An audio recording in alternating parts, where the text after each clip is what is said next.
दोस्तों नमस्कार। आपके अपने चैनल घटना चक्र नॉलेज पर आपका स्वागत है। तो आज हम फिर से लेकर उपस्थित हुए हैं जो हमारी घटना चक्र पूर्वावलोकन की श्रृंखला चल रही थी प्राचीन इतिहास की। उसका आज हमारा लास्ट टॉपिक है जो पूर्व मध्यकालीन इतिहास के नाम से जाना जाता है, जिसमें हम 800 से 1200 ईस्वी के बीच के जो भी प्रश्न बनते हैं उनको आज हम सॉल्व करेंगे और कल से फिर हम मध्यकालीन इतिहास की तरफ बढ़ जाएंगे और उसके बाद में हम आधुनिक भारत के क्वेश्चन करेंगे। तो आज के टॉपिक के जितने भी क्वेश्चन घटनाचक्र पूर्वावलोकन द्वारा पूछे गए हैं सभी आपके सामने 60 प्रश्न जो हमारे पास हैं उनको डिस्कस करते हैं। तो आगे बढ़ने से पहले आप सभी लोगों से रिक्वेस्ट है कि आप सभी लोग वीडियो को लाइक कर दें, चैनल को सब्सक्राइब कर लेना जिसने भी अभी तक नहीं किया है, और ज़्यादा से ज़्यादा लोगों तक शेयर कर दें। तो चलते हैं सीधे प्रश्नों की तरफ। आज का पहला प्रश्न है, निम्नलिखित में से कौन शासक पृथ्वीराज चौहान के नाम से प्रसिद्ध है? ए पृथ्वीराज प्रथम, बी पृथ्वीराज द्वितीय, सी पृथ्वीराज तृतीय, डी उपयुक्त में से कोई नहीं। तो इसका सही उत्तर की बात करें तो यहाँ पर हो जाएगा हमारा सी पृथ्वीराज तृतीय को पृथ्वीराज चौहान के नाम से जाना जाता है। अगले प्रश्न की तरफ बढ़ते हैं, या इसका हम पहले सॉल्यूशन थोड़ा सा देखते हैं, उसके बाद में हम आगे की तरफ बढ़ेंगे।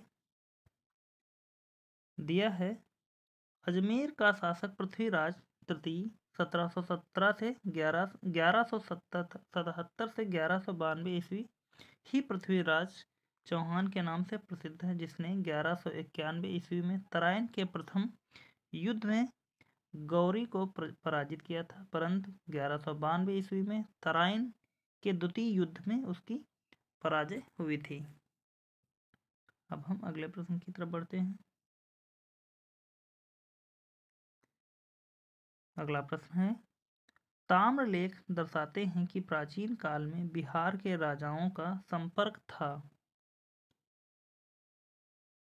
ए बर्मा से, बी थाईलैंड से, सी कंबोडिया से, डी जावा सुमात्रा से। तो इसका सही उत्तर की बात करते हैं तो यहाँ पर हो जाएगा हमारा डी जावा सुमात्रा से। अगला प्रश्न है,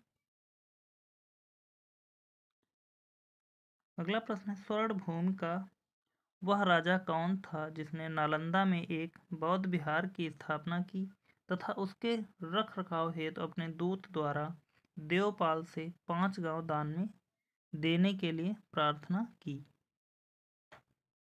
ए धरणीन्द्र, बी संग्राम मंथन जय, सी बालपुत्रदेव, डी चूड़ा मणिवर्मन, ई उपयुक्त में से कोई नहीं या उपयुक्त में से एक से अधिक। तो इसका सही उत्तर की बात करें तो यहाँ पर हो जाएगा हमारा सी बालपुत्रदेव। अगला प्रश्न देखते हैं।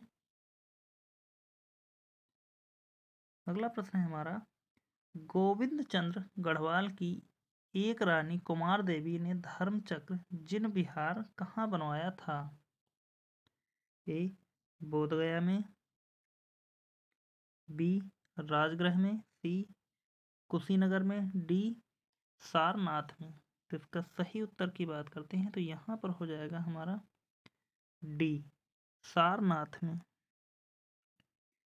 गोविंद चंद्र गढ़वाल की एक रानी कुमार देवी ने धर्मचक्र जिन विहार कहाँ बनवाया था? हो जाएगा सारनाथ। अगला प्रश्न, हमीर महाकाव्य में चौहानों को बताया गया है। ए चंद्रवंशी, बी ब्राह्मण, सी यदुवंशी, डी सूर्यवंशी। तो इसके सही उत्तर की बात करते हैं तो यहाँ पर हो जाएगा हमारा डी सूर्यवंशी। हमीर महाकाव्य में चौहानों को बताया गया है सूर्यवंशी। अगला प्रश्न, अगला प्रश्न दिया है आल्हा उदल संबंधित थे। तो यहाँ पर सिर्फ 2 ऑप्शन है और तीसरा ऑप्शन हम आपके लिए लिखते हैं सी। सी में हो जाएगा महोबा।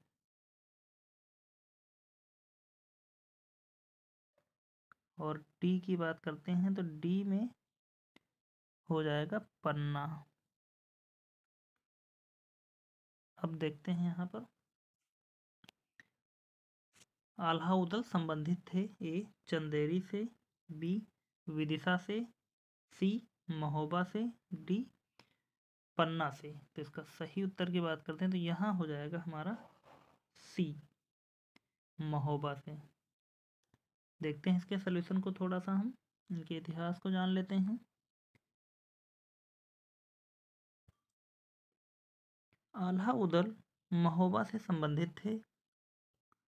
ये चंदेल शासक परमार्ददेव परमल या 1165 से 1203 ईस्वी के सेना नायक थे, जो 1182 ईस्वी में पृथ्वीराज चौहान के आक्रमण का डटकर सामना करने के बाद वीरगति को प्राप्त हुए। चंदेलों एवं चौहानों के इस संघर्ष का वर्णन चंद्रबरदाई या चंदबरदाई कृत पृथ्वीराज रासो एवं जगनिक कृत परमाल रासो के आल्हा खंड से प्राप्त होता है। तो आल्हा उदल की हिस्ट्री आपको पता चल गई होगी। बढ़ते हैं अगले प्रश्न की तरफ।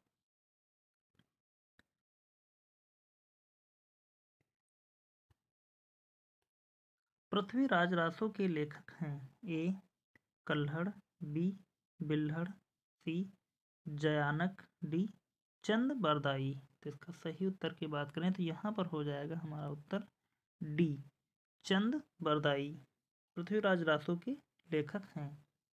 अगला प्रश्न,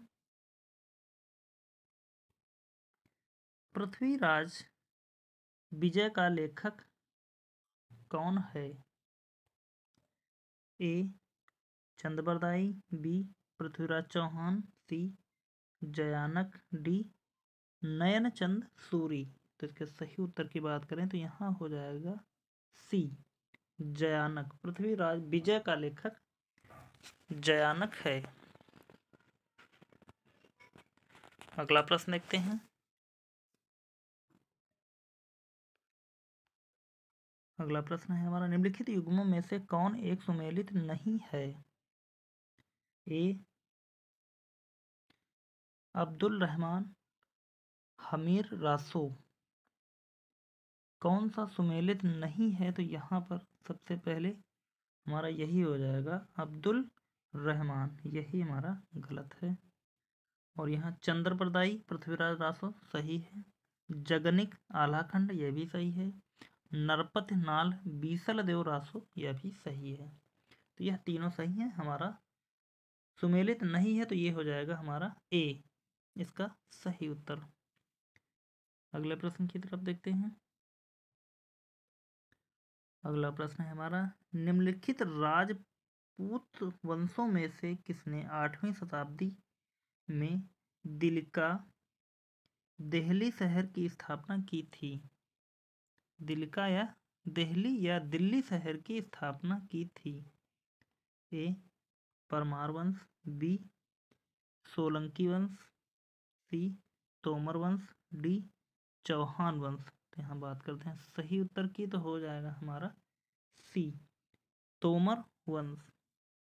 इसके इतिहास को थोड़ा सा जानते हैं। 8वीं शताब्दी में दिल्ली या दिल्ली शहर की स्थापना तोमर वंश के अनंगपाल ने की थी। क्योंकि यह क्वेश्चन पेपर में बार बार कभी कभी आ जाता है कि दिल्ली की स्थापना किसने की, तो याद रखना कि दिल्ली की स्थापना अनंगपाल तोमर ने की थी। और चंदबरदाई की रचना पृथ्वीराज रासो में तोमर वंश के राजा अनंगपाल को दिल्ली का संस्थापक बताया गया है। बाद में चौहान शासकों ने दिल्ली को अपने अधिकार में ले लिया। और यहाँ यह भी इम्पोर्टेंट है, पृथ्वीराज रासो तोमर वंश के अनंगपाल को दिल्ली का संस्थापक बताया किसने? पृथ्वीराज रासो में। अगले प्रश्न की तरफ बढ़ते हैं। जेजा भुक्त प्राचीन नाम था। बहुत ही प्यारा सा क्वेश्चन है। ए बघेलखंड का, बी बुंदेलखंड का, सी मालवा का, डी विदर्भ का। तो इसका सही उत्तर की बात करें तो यहाँ पर हो जाएगा हमारा बी, जेजा भुक्ति का। जेजा भुक्त प्राचीन नाम था बुंदेलखंड का। अगले प्रश्न की तरफ बढ़ते हैं। धंगदेव किस वंश का शासक था? ए जेजा भुक्त के चंदेल, बी मालवा के परमार, सी महिष्मती के कलचुरी, डी त्रिपुरी के कलचुरी। तो इसके सही उत्तर की बात करते हैं तो यहाँ पर हो जाएगा हमारा ए जेजा भुक्त के चंदेल। अगला प्रश्न देखते हैं, या इसके इतिहास को थोड़ा सा जानते हैं, फिर हम आगे की तरफ बढ़ेंगे। जेजा भुक्त के चंदेलों में धंगदेव सबसे प्रसिद्ध एवं शक्तिशाली राजा हुआ। वह वैदिक अथवा ब्राह्मण धर्म का अनुयायी था। इसने महाराजाधिराज की उपाधि धारण की। धंग ने प्रयाग के संगम में शिव की आराधना करते हुए शरीर का त्याग किया। अगले प्रश्न की तरफ बढ़ते हैं। अगला प्रश्न है हमारा, निम्नलिखित शासकों के नाम सही कालक्रमानुसार संयोजित कर अपना उत्तर नीचे दिए गए कूट से चयन कीजिए।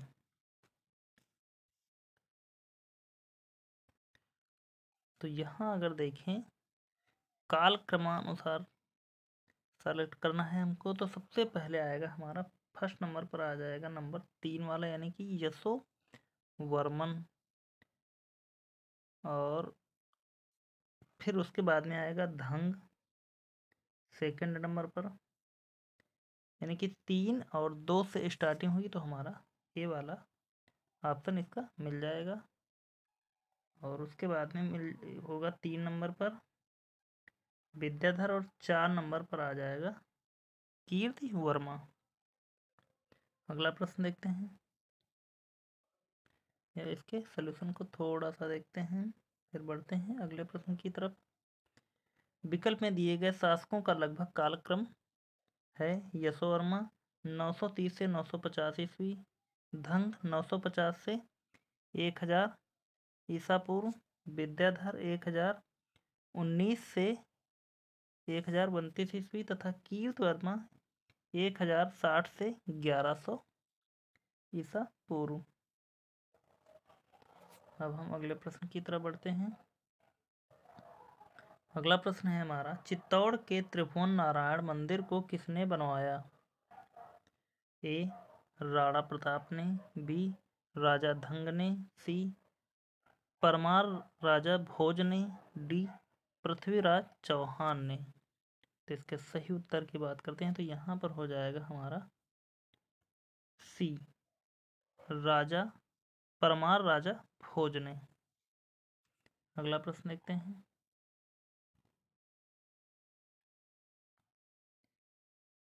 पुंड्रवर्धन भुक्ति अवस्थित थी। ए उत्तर बंगाल में, बी बिहार में, सी ओडिशा में, डी असम में। तो इसके सही उत्तर की बात करें तो यहाँ पर हो जाएगा हमारा ए उत्तर बंगाल में। अगला प्रश्न है, पाल वंश का संस्थापक कौन था? ए धर्मपाल, बी देवपाल, सी गोपाल, डी रामपाल। तो इसके सही उत्तर की बात करें तो यहाँ पर हो जाएगा हमारा सी पाल वंश का संस्थापक गोपाल था। अगला प्रश्न दिया है, ओदंतपुर शिक्षा केंद्र निम्न में से किस राज्य में अवस्थित था? ए बंगाल, बी बिहार, सी गुजरात, डी तमिलनाडु। ई उपयुक्त में से कोई नहीं है, उपयुक्त में से एक से अधिक। तो इसका सही उत्तर की बात करते हैं तो यहाँ पर हो जाएगा हमारा बिहार। अगला प्रश्न,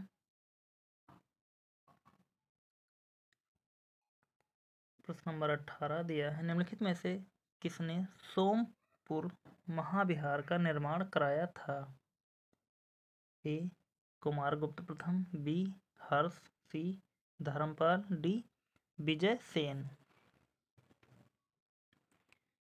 इसके सही उत्तर की बात करते हैं तो यहाँ पर हो जाएगा हमारा सी धर्मपाल। अगला प्रश्न, विक्रमशिला नामक प्राचीन विश्वविद्यालय की स्थापना बंगाल के किस शासक ने की? तो इसके सही उत्तर की बात करते हैं तो यहाँ पर सिर्फ हमारे पास दो ही ऑप्शन हैं और यहीं पर हमारा क्वेश्चन भी मिल जाएगा। आप सभी लोगों को पता हो विक्रमशिला विश्वविद्यालय की स्थापना धर्मपाल ने की थी। अगला प्रश्न देखते हैं, उस पाल शासक का नाम बताइए जिसने विक्रमशिला विश्वविद्यालय स्थापित किया। तो यहाँ पर भी सही इसका उत्तर हो जाएगा, जैसा कि अभी आपने लगाया, ये धर्मपाल इसका सही उत्तर हो जाएगा। अगला प्रश्न देखते हैं, विक्रमशिला महाविहार की स्थापना किस वंश के शासक द्वारा करवाई गई थी?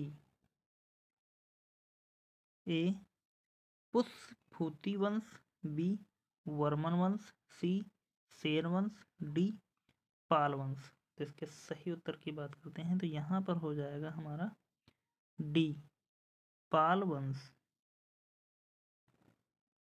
अगला प्रश्न, निम्नलिखित में से किस शासक ने विक्रमशिला विश्वविद्यालय की स्थापना की? तो यहाँ यह क्वेश्चन बार बार रिपीट हो रहा है, देखते हैं, और इसके सही उत्तर को हम सीधे लगाते हैं, डी इसका सही उत्तर हो जाएगा। बढ़ते हैं अगले प्रश्न की तरफ, प्राचीन भारत के एक महान शिक्षा केंद्र विक्रमशिला महाविहार की स्थापना की। तो यह भी बार बार जितने बार क्वेश्चन पूछा गया है ये यहाँ पर धर्मपाल हो जाएगा। अगला प्रश्न, निम्नलिखित में से कौन विक्रमशिला विश्वविद्यालय के संस्थापक थे? तो यहाँ पर भी हो जाएगा हमारा बी। अगला प्रश्न, विक्रमशिला विश्वविद्यालय इनमें से आज के किस राज्य में अवस्थित है? ए मध्य प्रदेश, बी उड़ीसा, सी बिहार, डी झारखंड। तो इसके सही उत्तर की बात करें तो यहाँ पर हो जाएगा हमारा सी विक्रमशिला विश्वविद्यालय बिहार में था और इस समय भी बिहार में ही अवस्थित है। अगला प्रश्न, निम्नलिखित में से किस या किन राजा या राजाओं को जनता द्वारा प्रत्यक्ष रूप से चुना गया? नीचे दिए गए कोड का प्रयोग करके सही उत्तर का चयन कीजिए। तो देखते हैं,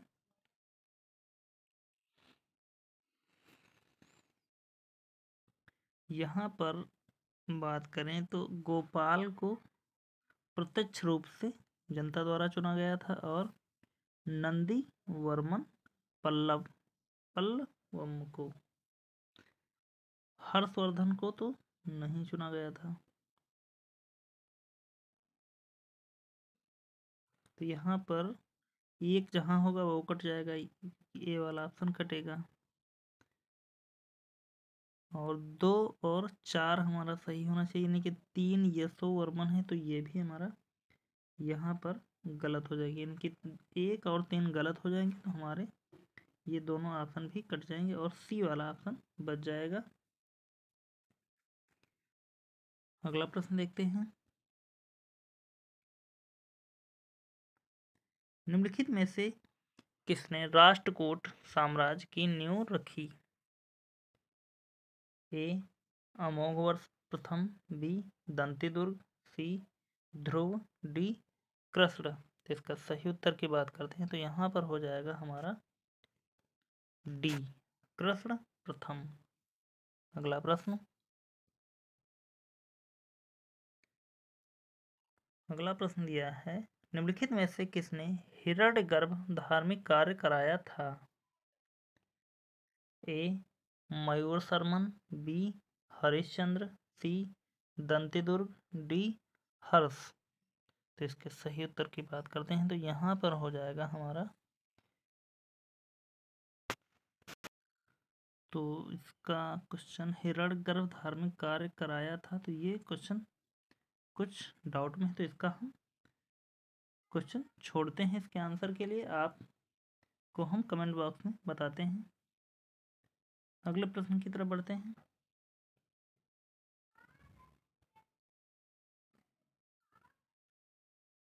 निम्नलिखित में से कौन अपने पिता के अभियानों के क्रम में सैनिक छावनी में पैदा हुआ था?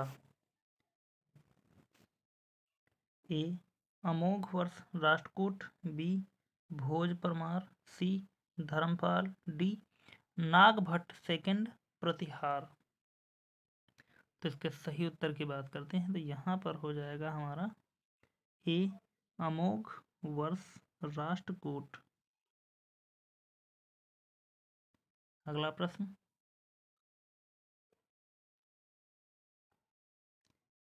महानतम प्रतिहार राजा था? ए धर्मपाल, बी हर्ष, सी मिहिर भोज, डी महेंद्र पाल।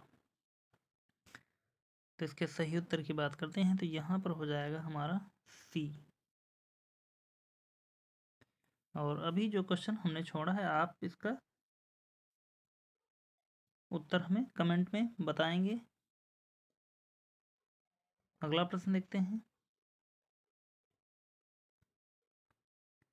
गुर्जर प्रतिहार शासकों में से किसकी उपाधि आदिवाराह थी? ए वत्सराज, बी नागभट्ट सेकंड, सी मिहिर भोज, डी नागभट्ट फर्स्ट। तो इसके सही उत्तर की बात करते हैं तो यहाँ पर हो जाएगा हमारा सी मिहिर भोज। गुर्जर प्रतिहार शासकों में से किसकी उपाधि आदिवराह थी? मिहिर भोज इसका सही उत्तर होगा। अगला प्रश्न देखते हैं। अगला प्रश्न है हमारा, निम्नलिखित ऐतिहासिक व्यक्तियों के नाम कालक्रमानुसार संयोजित कर नीचे दिए गए कूट से सही उत्तर चुनिए। तो देखते हैं इसके सही उत्तर को मिलाते हैं।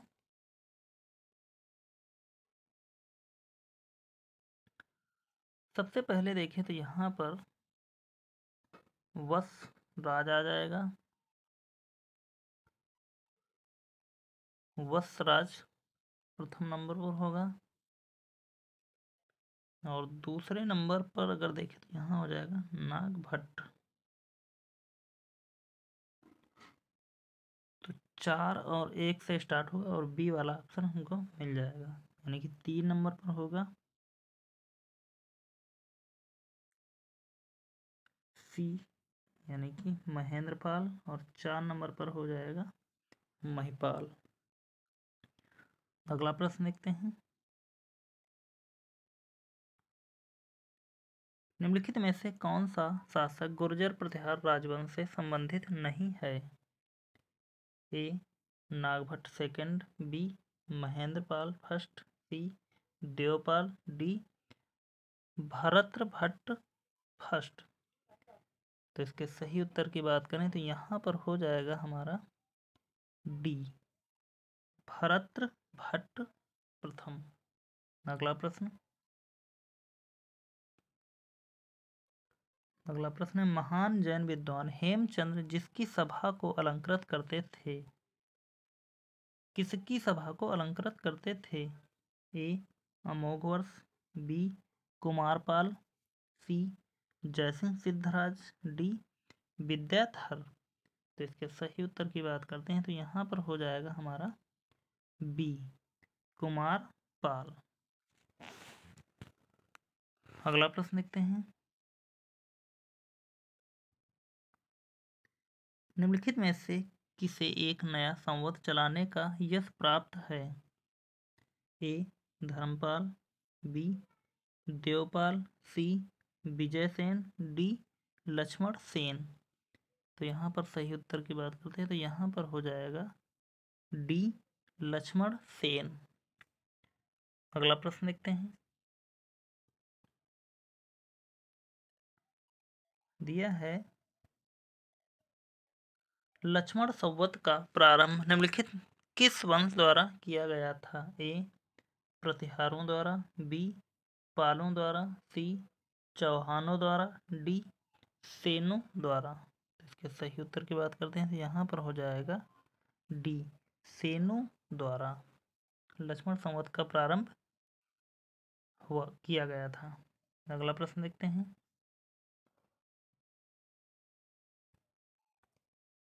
निम्नलिखित में से कौन से मध्यकालीन भारत के प्रसिद्ध विधिवेत्ता थे?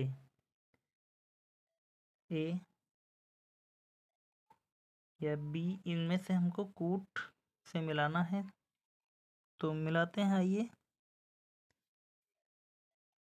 एक विज्ञान स्वर, यह तो हमारा हो जाएगा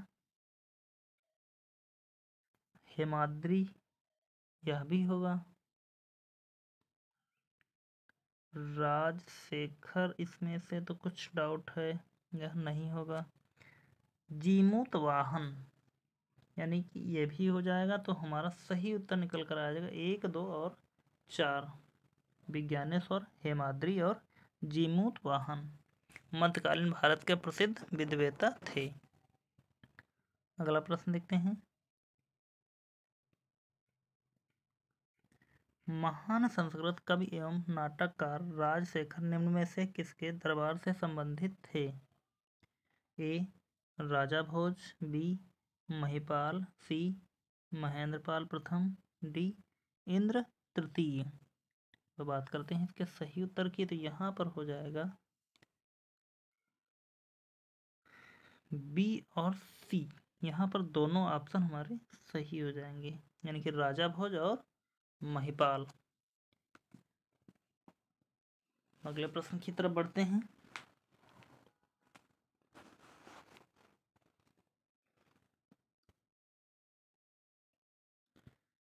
अगला प्रश्न है सूची 1 राजवंश और सूची 2 में राजधानी कूट के आधार पर मिलाना है हमको। तो देखते हैं कौन सा इसका सही उत्तर होगा।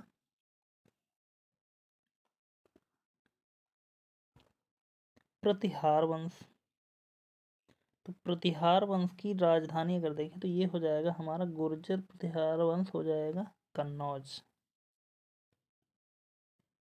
और चोल की बात करते हैं तो चोल हो जाएगा तंजौर। जब यह दो हमारे मिल जाएंगे तो कौन सा ऑप्शन, यानी कि एक का दा तो सभी में है और 2 में आ, एक में दा सभी में है, 2 में आ होना चाहिए, यानी कि 2 में बा सा। तो यहाँ पर ये ऑप्शन कट जाएगा, ये भी ऑप्शन कट जाएगा और यह भी ऑप्शन कट जाएगा। हमारे पास ऑप्शन बचेगा सिर्फ यह। तो 3 का सा हो जाएगा, सीधे मिला देंगे। 4 का बा हो जाएगा। अगला प्रश्न देखते हैं। हमारा सही उत्तर निकलकर डी आ जाएगा। अगले प्रश्न की तरफ बढ़ते हैं। गुर्जर प्रतिहार वंश की स्थापना की थी? ए. नागभट्ट प्रथम, B. Vatsaraja, D. Harshavardhana, D. Mihira Bhoja. तो इसका सही उत्तर की बात करते हैं तो यहाँ पर हो जाएगा नागभट्ट प्रथम। अगला प्रश्न इसमें भी दिया है राजवंश जो कन्नौज पर आधिपत्य स्थापित करने में त्रिकोणीय संघर्ष में उलझे हुए थे।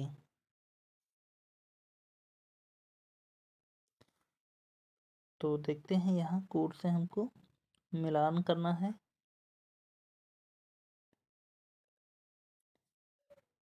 तो त्रिकोणीय संघर्ष में जो उलझे थे वो चोल नहीं थे, और चोल नहीं तो त्रिकोणीय यही थे तीनों, यानी कि 2, 3 और 4। चोल यानी कि एक जहाँ पर हम काट देंगे तो हमारा निकल कर आ जाएगा, ये भी कट जाएगा, ये भी कट जाएगा। हमारे पास सिर्फ ऑप्शन बच जाएगा सी, इसका सही उत्तर हो जाएगा। पाल, गुर्जर प्रतिहार और राष्ट्रकूट ये तीनों कन्नौज पर आधिपत्य स्थापित करने में उलझे हुए थे। अगले प्रश्न की बात करें तो यहाँ पर हो जाएगा, निम्नलिखित में से कौन त्रिकोणात्मक संघर्ष का हिस्सा नहीं था। तो जैसा कि पिछले प्रश्न आपने देखा, तो यहाँ पर हो जाएगा डी, चोल। अगला प्रश्न, महोदया किसका पुराना नाम है।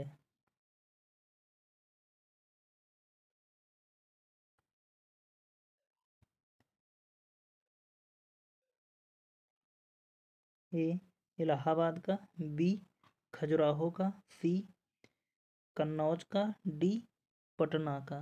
तो बात करते हैं सही उत्तर की, तो यहाँ पर हो जाएगा हमारा सी, कन्नौज का पुराना नाम महोदया था। अगला प्रश्न देखते हैं, निम्नलिखित में से किस नगर महोदय श्री के नाम से जाना जाता था। तो यहाँ पर भी हमारा जहाँ पर कन्नौज हो उसको हमको टिक कर देना, क्योंकि क्वेश्चन रिपीट हो रहा है। अगले प्रश्न की तरफ बढ़ते हैं, निम्नलिखित में से कौन सही सुमेलित नहीं है, यानी कि पूर्व, मध्यकालीन, उत्तर प्रदेश और वर्तमान अवस्थिति।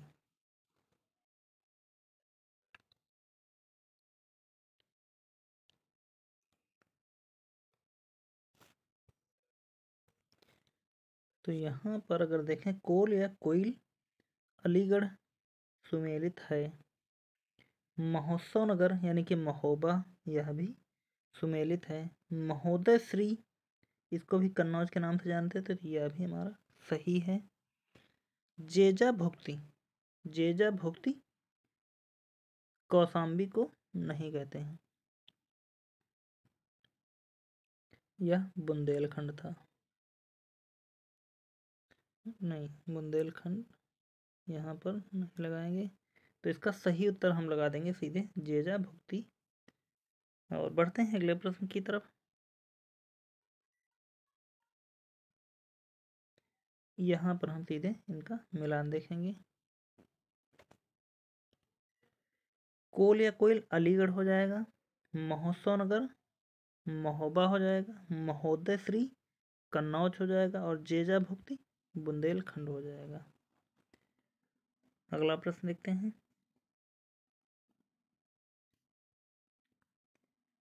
निम्नलिखित में से किसने खंभात में तोड़ी गई मस्जिद के पुनर्निर्माण के लिए आर्थिक सहायता प्रदान की थी।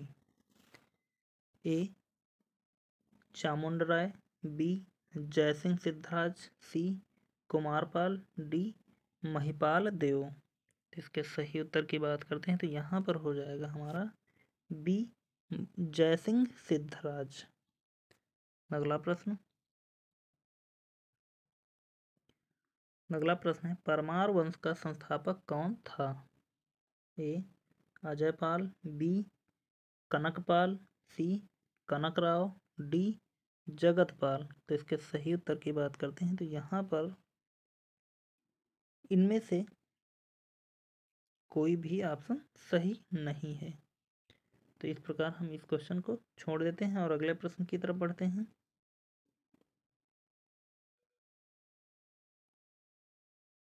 और इसके हम सॉल्यूशन को देखते हैं। यहाँ पर परमार वंश की स्थापना 10वीं शताब्दी ईस्वी के प्रथम चरण में उपेंद्र अथवा कृष्ण राज नामक व्यक्ति ने की थी। धारा नामक नगरी परमार वंश की राजधानी थी। उत्तराखंड लोक सेवा आयोग ने इस प्रश्न का उत्तर विकल्प बी कनकपाल माना है, जबकि इस प्रश्न का सही उत्तर उपेंद्र अथवा कृष्ण राज है। अगले प्रश्न की तरफ बढ़ते हैं अब हम। राजा भोज ने शासन किया। ए बस्तर पर, बी धार पर, सी महाकौशल पर, डी उज्जैन पर। तो इसके सही उत्तर की बात करते हैं तो यहाँ पर हो जाएगा हमारा बी, धार पर राजा भोज ने शासन किया था। अगला प्रश्न देखते हैं। निम्नलिखित में से किसने काल्पनिक वैज्ञानिक उपकरणों पर पुस्तक लिखी? ए भोज, बी गोविंदराज, सी चंद्रवर्मन, डी महीपाल। तो इसके सही उत्तर की बात करते हैं तो यहाँ पर हमारा हो जाएगा ये इसका सही उत्तर हो जाएगा। अगले प्रश्न की तरफ बढ़ते हैं।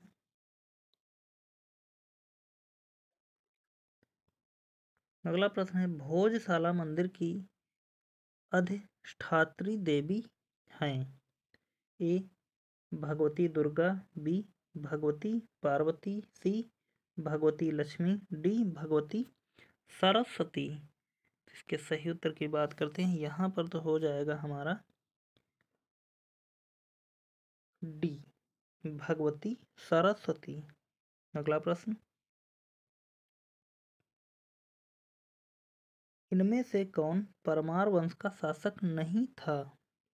ए उपेंद्र, बी मुंज, सी गांगेयदेव, डी उदयादित्य। इसके सही उत्तर की बात करते हैं तो यहाँ पर हो जाएगा हमारा सी गांगेयदेव।